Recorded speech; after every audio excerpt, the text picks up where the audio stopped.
Hello, everyone. Thanks for still sticking around at 5:30. So at the end of the presentation, I just give you a small gift just for that.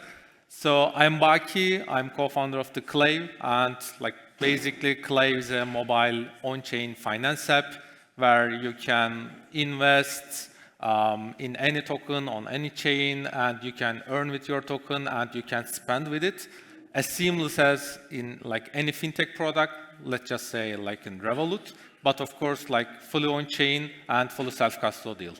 So we are super committed to self-custodial, and we are super obsessed about UX. So today I will try to market you that self-custodial solutions are ready to go to mainstream, because this is a topic that we are constantly discussing with everyone in crypto. Most of them still thinking that self-custody by itself is not that marketable right now, because people don't care about the self-custody. But if we're able to provide everything they have in the traditional finance, but in a self-custodial manner, with a beautiful UI UX, mobile-first approach, then it actually start matters. So this is actually an example for it. About I think 2 weeks ago, one of the biggest banks in Turkey just went offline. So no one was accessing the mobile app, their accounts. No one was able to moving their monies. So it can happen, to be honest. I'm not here to shit about the banks and how they are custodial. This is the word we already accept, and we are using banks. The right side are bunch of Turkish tweets. They are basically saying that the bank actually tweeted that we are having a problem, blah, blah, blah, we are going to solve it. And people start to write that at this point, I don't have access to my account, so I am not responsible of the transaction, etc., etc., etc. So this is, to be honest, very stupid thing to do online, because it has no real benefit to the users. But actually, these type of events make people realize that they may not have full control on their money. Because if they don't have events like this, they actually believe that they have full control. So the money in the bank actually theirs, but actually it's not. So I believe that these type of events, exchange hacks, other type of custodial solutions problems, actually enables people to learn more and more about the importance of the self-custody. Because when you talk about someone self-custody works like this, you own the money, only you can move your money, they say, yeah, it's good. Okay, so what next? So they don't feel the need of the self-custody. But when they have this kind of events, and to be honest, today, one of the biggest fintech company in Turkey also kind of partially shut down by the government because of the some dirty money movement regarding money laundering. So currently, millions of users of that fintech company also not accessing their money in their accounts. So these are really teachable moments, and these are creates a cumulative consciousness around self-custody. But on the other hand, so I am going to provide you some numbers from Turkey.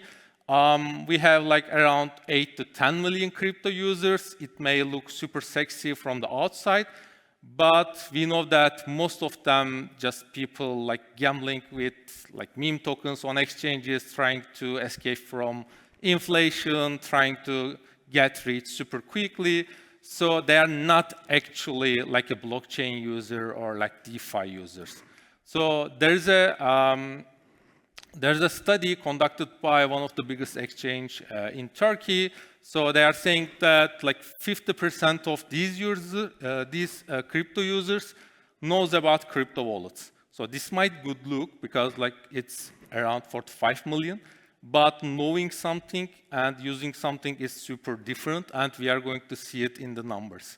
So only 15% of them actually knows about stable coins, probably even if they are using it in exchanges, but they have no idea how it works.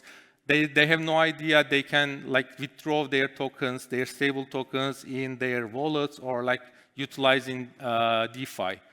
And like similar percentage knows about DeFi, and only 12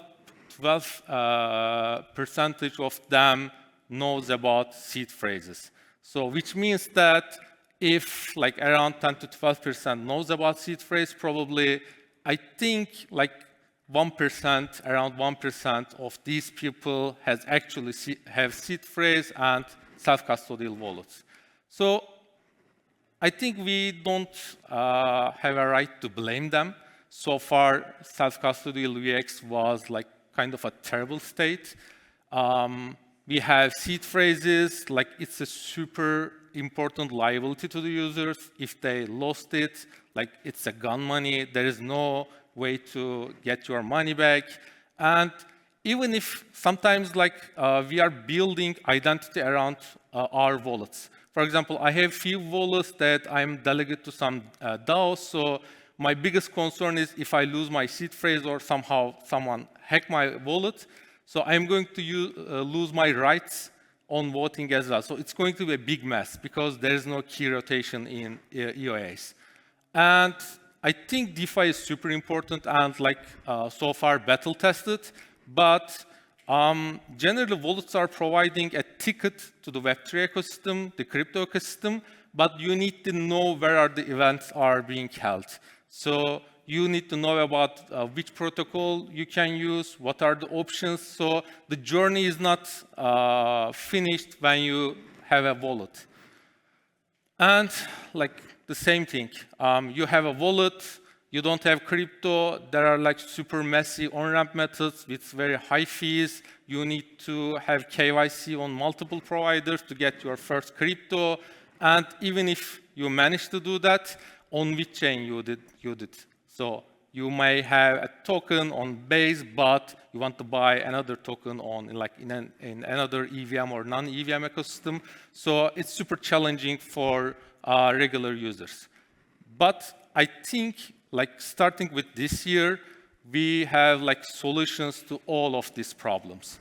First of all, we have now 7-12, so which actually enables to use passkey to create your account. How many of you are actually used passkey in crypto or like in other applications? Nice. It's not half, but like it's like a way to use your phone as a, let's say, a cold wallet, because you can create your account with your Face ID or your fingerprint, and there is no seed phrase to hide. Everything is handled by secure enclave of your phone. So there is, of course, a seed phrase, but it's embedded in the chip and no one has access to it. So in just one click, you can just create your account. And we have account abstraction, and now we have 7702. Now we are bringing account abstraction kind of to external owned account. So we are going to have session keys, especially batching, and I think most importantly, gas abstraction to everyday users. And on top of that, we can utilize modular account management, modular account contracts and cross-chain intents, so that we can get rid of obstacles to do some transaction, multi-chain, even if like in EVM ecosystem or in the non-EVM ecosystem. And of course, like these are just, first 3 steps are just like the foundation to give someone an access to self-custodial world. We need to unlock the capabilities to make DeFi more accessible. We need better on-ramp solutions, and of course, we need to provide more and more tokenized options to people to just trade everything on-chain. So I think now we have an infrastructure that can actually serve people and that can scale the UX we have. So let's start with the passkeys. So Enclave, actually this is our origin story. 2 years ago, our team attended the ETH Global Hackathon, and we presented the first version of the usage of passkeys on EVM chains. And basically, this is currently available almost on every layer 2, and we are expecting to push this for mainnet as well. So Enclave, you can create your account in just one click, literally. So you may thought that like I am already creating my account in one click in like, let's say, other EOA wallets, but that doesn't true. Because onboarding doesn't end with like the creating your account. It ends with when you have a secure account and secure key management. So you need to back up your seed phrases on other wallets. You need to maybe do an iCloud backup. But in here, all you need to do is use your passkey. It's stored in your device. It is safe with you so that you can just onboard to Web3 ecosystem. And passkeys are good because it's super hard to hack them. So you cannot just accidentally sign a transaction on any domain, or you cannot just give away your seed phrases because that's not on you. And like whenever I talk about this, of course, the next question is, okay, I created my account. What if I lose my phone? Because everything is attached to my phone. But here is where we are utilizing both the perks of the ZK technology and the account abstraction. Because with the account abstraction, we can now rotate keys. So first of all, we are utilizing ZK email recovery.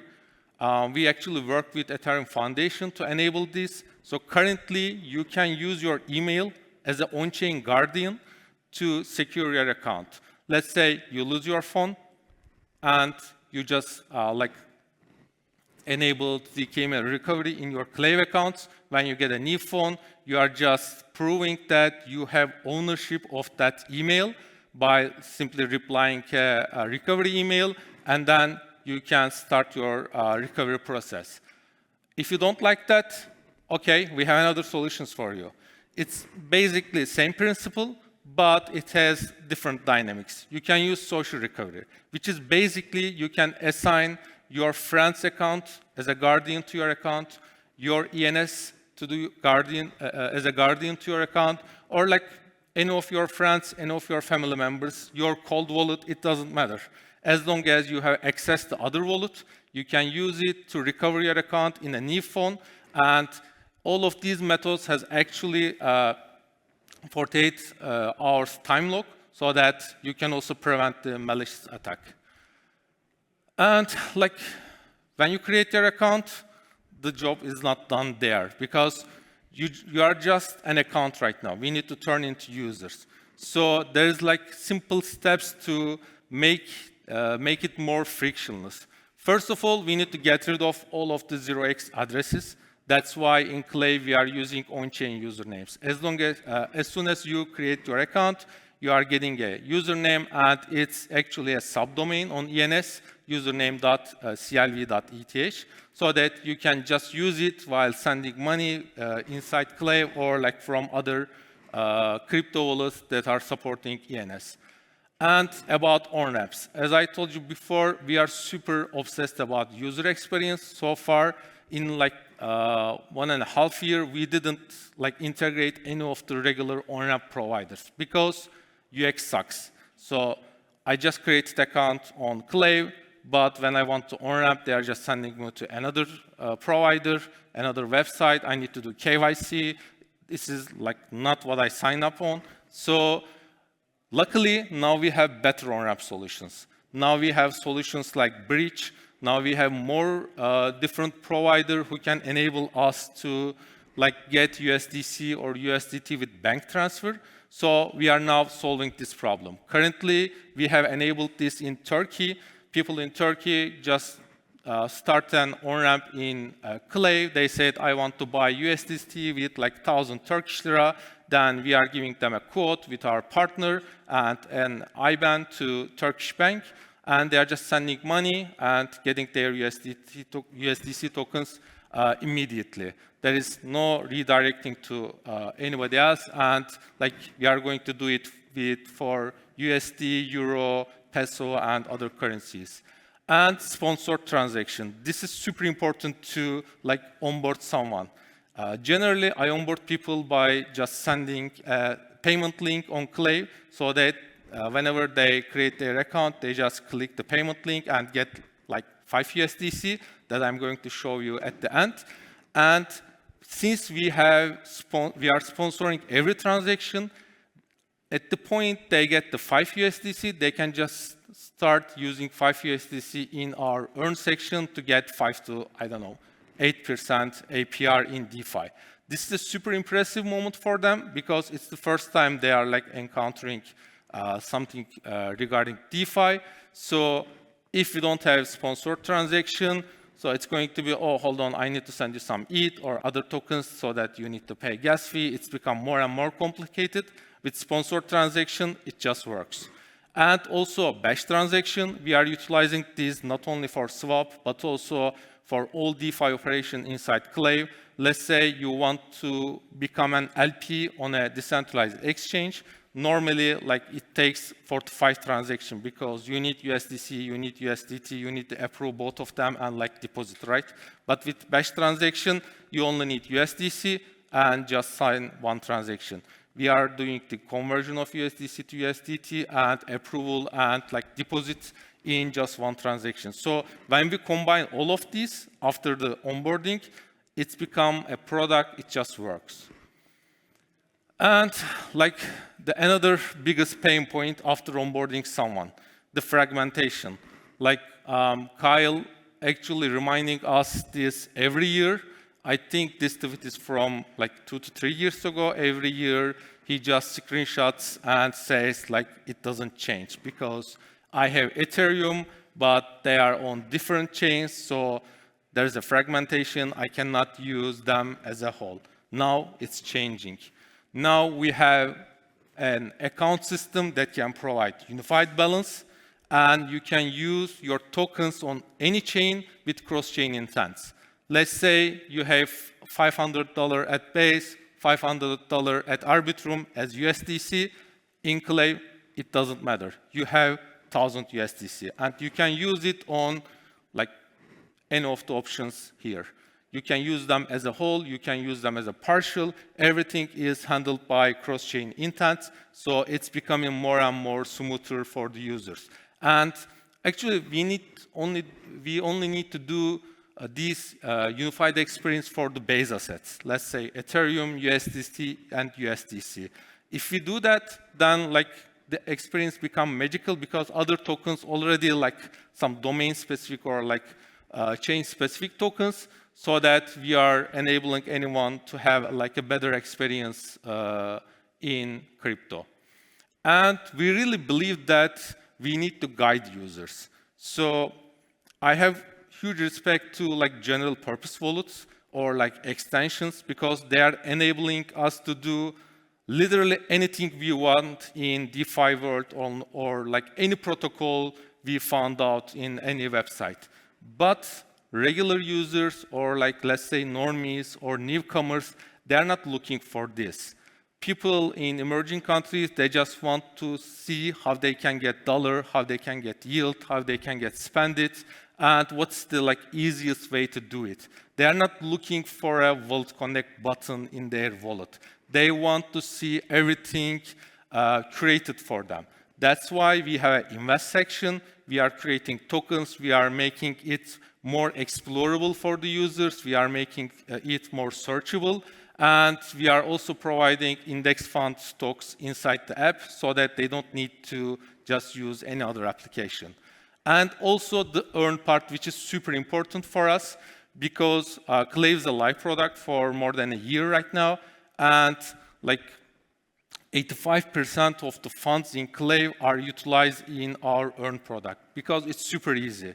Like you can deposit your stables, you can deposit your ETH or other tokens in lending pools or decentralized exchange in LP positions on the background, but on the front end, users just seeing that, oh, I can get like, it's like a little bit exaggerated here, but 23% on USDC, and I'm just signing a transaction. Of course, we are informing them about the position, the risk, etc. but we are making them to enable access anything in just one transaction, and it's super easy. They can just get in, they can just get out, so it's provided freedom for them. And again, we need to provide all of these with like one-click access. With batch transaction, we need to get rid of any like unnecessary approvals, I don't know, conversions on the front end. And I think gasless experience and like abstracting chains in all of these flows is super important because it's becoming more and more messy when we start to talk about them. And finally, stablecoins. Like, I don't need to mention how important they are or how kind of a breakthrough right now, but they're actually unlocking a super opportunity for Clave users as well. So we have Clave debit cards we are going to launch in a month or so. So basically, we can offer these cards to anyone in the world, and they can just transact USDC in their Clave account, and the next second, they are able to spend it in their local currency. That's a huge unlock. I live in Germany, but I'm from Turkey, so sometimes I need to send money from Turkey to my bank account in Germany. It's a mess process. Sometimes I wait 2-3 days to get my money, and like sometimes they are charging me 2%, 3% fees on both sides. So this actually like unlocks so many opportunities because making the money spendable in their real lives make it like more sense for the people. Otherwise, okay, I'm earning yield on my USDC. Yes, I can provide some off-ramp options, but like just tapping my card to spend my USDC is whole another level. And on top of that, we can offer like yield-bearing USDC in their debit cards so that it's becoming more and more magical for the user side. And like the final two things is that gladly we are seeing more and more tokenized assets in crypto. Now we are talking more about tokenized stocks, and in Clave we are going to offer tokenized stocks to our users. This may not be like a huge unlock for the Western culture, but there are so many people in emerging countries trying to access USD-based investment or US stock exchange, but they are not able to do it. So it's going to be a huge unlock for them. And universal asset. This is one of my favorite projects that we are integrating right now. Currently, you can buy literally any token on Ethereum ecosystem. So it works kind of like a bridging and custodial way. You can think of these assets as a wrapped version, but eventually you are buying XRP, Dogecoin, Cardano on Base, and you don't need to go to centralized exchange just for these tokens. So you can benefit self-custody, all of the things I mentioned, and you can still buy these token options as well. So when we combine all of these together, I think finally, like we have products that can be marketable with the property of self-custody. So we can enable people to invest anything, like literally any asset. We can enable them to earn in DeFi in just like one click. And also we can enable them to spend their tokens. So it's becoming like a full-fledged application. And now I can compare this with the like similar application in fintech, and I can say that you can do same things in both applications, but mine is self-custodial. Now this can become a marketable actually property in crypto. So thanks for listening to me. So if you like to just try Clave and like experience few of the items that I mentioned, you can download Clave, create your account in like 5 seconds, and scan this QR code. It has 5 USDC. Like the gift is not the 5 USDC, but like the experience of all of the things I mentioned. Currently, Clave works on ZK Sync. Probably in a month or so, we are going to launch the multi-chain unified balance version on Base, Arbitrum, and other L2s. So you are going to see more options here. And yeah, thanks for listening to me. If you have any question, happy to answer.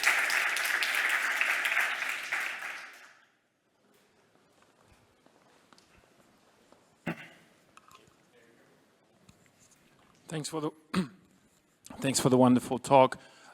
Question: what is the key differentiator that takes Clave to stand out from, let's say, the most known fintech apps like Revolut and others? Yeah, I think we can like think about two things. First of all, as I said, like we are now able to provide almost everything Revolut provides. Of course, their scale is a little bit different. We are talking about like a multi-billion company, but in the core feature set, we are able to provide everything they can provide, and we are self-custodial. Secondly, I think like the biggest moat of crypto is we are like global from day one. So they need to work way harder to reach every user in the world because eventually they are custodial. They are more they need to adapt to regulation more and more. So we can expand quickly and we have more agile. And to be honest, what we are offering is like we can offer anything someone built in DeFi, and it can be super innovative. So like I kind of feel that in crypto we are like building all together. So if you innovate, I can also benefit from that. If I innovate, you can benefit from that, and this creates like a huge like snowball effect for the future. I have two questions. First of all, I would like to really appreciate your UI UX design. It's really perfectly looking when we compare to the other company that he mentioned. It's much easier and much looking great. And my first question is, can we assume that Clave is something near to the hot wallet or cold wallets? For instance, like my deposit is, can I achieve if something bad happens to Clave, or I cannot achieve anything that happens? And my second question is that you mentioned a lot of Turkish companies and Turkish, how can I say, the Turkish regulations. Yeah.